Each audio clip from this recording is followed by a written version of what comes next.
प्यारे बच्चों, आज हम लोग क्लास 9 भूगोल के चैप्टर 3 के दूसरे वीडियो को लेकर के आप लोगों के सामने हैं। आज हम लोग क्लास 9 भूगोल के तीसरे चैप्टर यानी कि अफवाह चैप्टर में आगे की टॉपिक को डिस्कस करें। जैसे हमने पिछले क्लास में आप लोगों को बताया था, अफवाह क्या होता है, अफवाह द्रोणी क्या होता है, भारत में नदियों को कितनी श्रेणियों में बांटा गया है। तो आज हम लोग डिस्कशन स्टार्ट कर रहे हैं भारत की नदियों के पहले टाइप यानी कि हिमालय की नदियों के बारे में। जैसे कि आप लोगों को नजर आ रहा होगा स्क्रीन पर, हमने हेडिंग दिया आज का टॉपिक हिमालय की नदियां। अंडरलाइन करके हमने लिखा है सिंधु, गंगा एवं ब्रह्मपुत्र हिमालय से निकलने वाली मुख्य नदियां।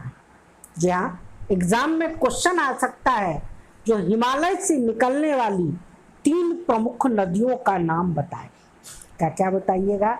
सिंधु, गंगा एवं ब्रह्मपुत्र। ये नदियां लंबी है तथा कई महत्वपूर्ण एवं बड़ी सहायक नदियां इनमें मिलती हैं। ये नदियां महत्वपूर्ण है तथा लंबी है एवं कई महत्वपूर्ण एवं बड़ी सहायक नदियां इनमें मिलती हैं। किसी नदी तथा उसकी सहायक नदियों को नदी तंत्र के नाम से जाना जाता है। एग्जाम में क्वेश्चन आ सकता है ये नदी तंत्र क्या होता है, तो आप बोलेंगे जो नदी और उसकी सहायक नदियों के समूह को नदी तंत्र के नाम से जाना जाता है। आगे डिस्कशन को कंटिन्यू करते हैं। हिमालय से निकलने वाली नदियों में हमने पहला बोला सिंधु नदी तंत्र, यानी कि जैसे मैंने अभी बताया था कि हिमालय से निकलने वाली प्रमुख नदियों में सिंधु, गंगा तथा ब्रह्मपुत्र हैं। तो हम लोग सबसे पहली नदी तंत्र यानी कि सिंधु नदी तंत्र के बारे में डिस्कस करेंगे। अंडरलाइन करके हमने लिखा है सिंधु नदी का उद्गम मानसरोवर झील के पास तिब्बत में है। जी हाँ, याद रखना है, सिंधु नदी का उद्गम मानसरोवर झील के पास तिब्बत में है।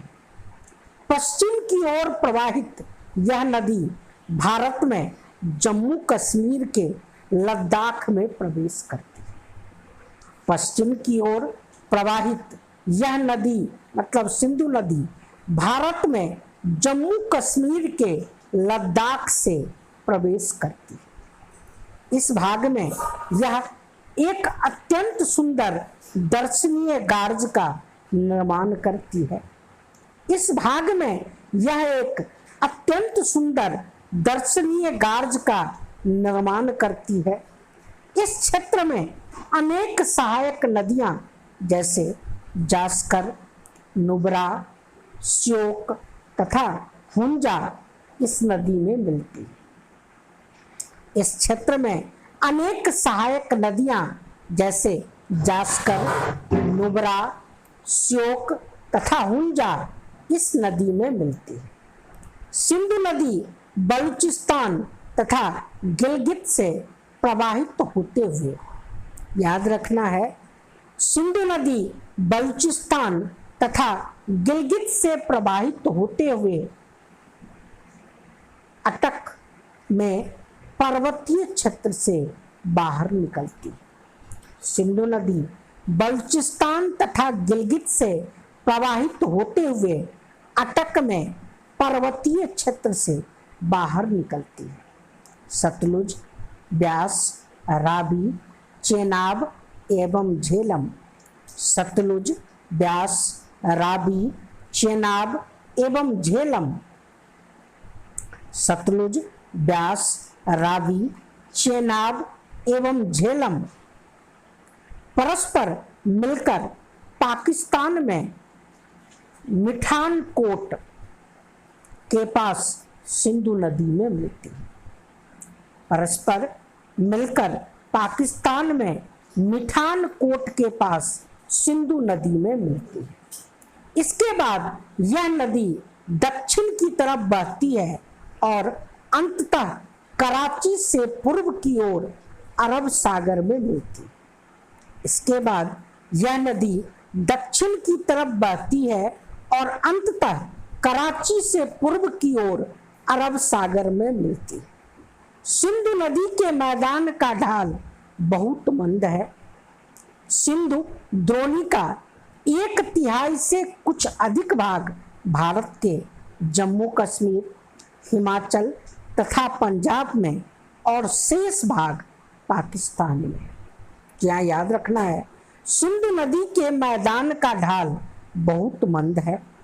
सिंधु द्रोणी का 1/3 से कुछ अधिक भाग भारत में, जम्मू कश्मीर, हिमाचल तथा पंजाब में और शेष पाकिस्तान में है। सिंधु नदी विश्व की लंबी नदियों में से एक है। इसकी लंबाई 2900 किलोमीटर है। सिंधु नदी विश्व की लंबी नदियों में से एक है। इसकी लंबाई 2900 किलोमीटर है। नीचे हमने वेरी वेरी इंपॉर्टेंट करके बॉक्स के अंदर लिखा है, जिसको न सिर्फ क्लास के 9 के स्टूडेंट बल्कि जितने भी कॉम्पिटिटिव एग्ज़ाम के पर्पस से मेरे इस वीडियो को व्यू करते हैं, देखते हैं, उनके लिए बहुत ही ज़्यादा इम्पोर्टेंट है। हमने लिखा है, सिंधु जल समझौता संधि के अनुच्छेदों 1960 के अनुसार भारत इस नदी सिंधु जल समझौता संधि के अनुच्छेदों 1960 के अनुसार भारत इस नदी प्रक्रम के संपूर्ण जल का मात्र 20% जल उपयोग कर सकता है। मात्र 20% जल का उपयोग कर सकता है। इस जल का उपयोग हम पंजाब, हरियाणा तथा राजस्थान के दक्षिण पश्चिम भागों में सिंचाई के लिए करते हैं। सिंधु नदी का मात्र 20% जल भारत में उपयोग होता है और इस जल का उपयोग हम पंजाब, हरियाणा तथा राजस्थान के दक्षिण पश्चिम भागों में सिंचाई के लिए करते हैं। सिंधु नदी तंत्र के बाद अब हम लोग डिस्कशन स्टार्ट करते हैं गंगा नदी तंत्र। सिंधु नदी तंत्र के बाद अब हम लोग डिस्कशन स्टार्ट करते हैं गंगा नदी तंत्र, यानी कि गंगा रिवर सिस्टम। गंगा की प्रमुख धारा भागीरथी गंगोत्री हिमानी से निकलती है। गंगा की प्रमुख धारा भागीरथी गंगोत्री हिमानी से निकलती है तथा अलकनंदा उत्तराखंड के देवप्रयाग में इससे मिलती है। गंगा की प्रमुख धारा भागीरथी गंगोत्री हिमानी से निकलती है तथा अलकनंदा उत्तराखंड के देवप्रयाग में इससे मिलती है। हरिद्वार के पास गंगा पर्वतीय भाग को छोड़कर मैदानी भाग में पहुंचती है। जहाँ याद रखना है, हरिद्वार के पास गंगा पर्वतीय भाग को छोड़कर मैदानी भाग में पहुंचती है। हिमालय से निकलने वाली अनेक नदियां आकर गंगा में मिलती है।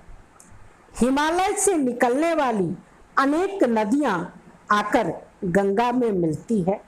इनमें से कुछ मुख्य नदियां हैं यमुना, घाघरा, गंडक एवं कोसी। हिमालय से निकलने वाली अनेक नदियां आकर गंगा में मिलती है।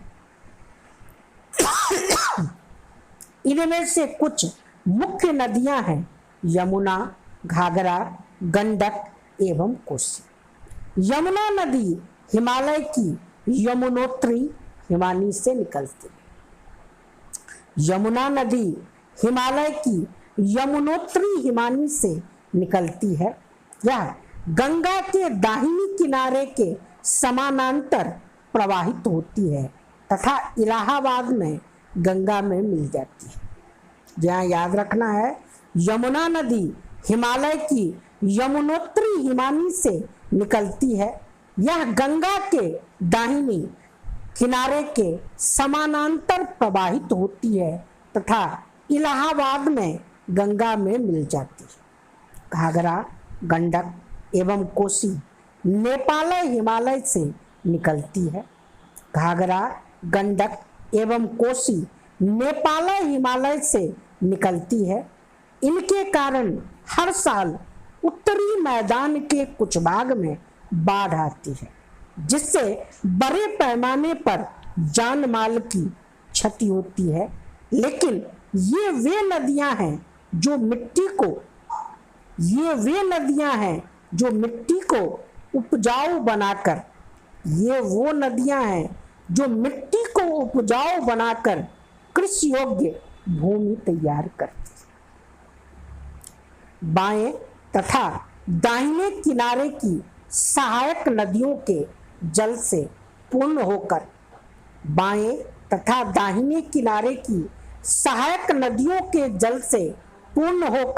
गंगा पूर्व दिशा में पश्चिम बंगाल के फरक्का तक जाती है।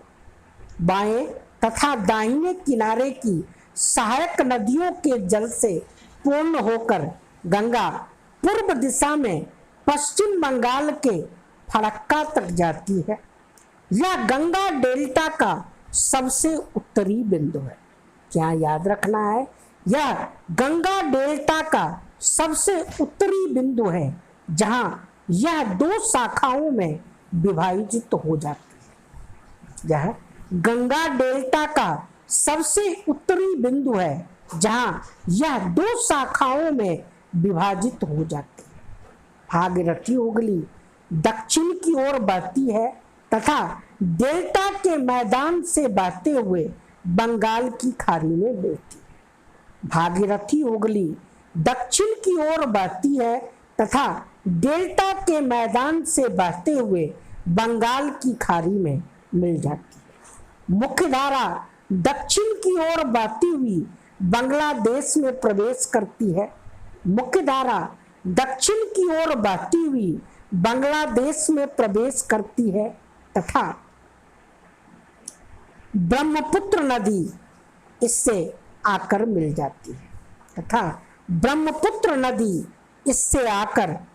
जाती है। अंतिम चरण में गंगा तथा ब्रह्मपुत्र समुद्र में विलय होने से पूर्व मेघना के नाम से जानी जाती है। अंतिम चरण में गंगा तथा ब्रह्मपुत्र समुद्र में विलय होने से पूर्व मेघना के नाम से जानी जाती है। गंगा एवं ब्रह्मपुत्र में जल वाली यह बृहद नदी बंगाल की खाड़ी में समा जाती है। इन नदियों द्वारा बनाए गए डेल्टा को सुंदरबन डेल्टा के नाम से जाना जाता है। इन नदियों द्वारा बनाए गए डेल्टा को सुंदरबन डेल्टा के नाम से जाना जाता है। नीचे हमने कुछ इंपॉर्टेंट चीजें वेरी वेरी इंपॉर्टेंट करके लिखा है, जिसको अच्छे तरीके से याद रखना है।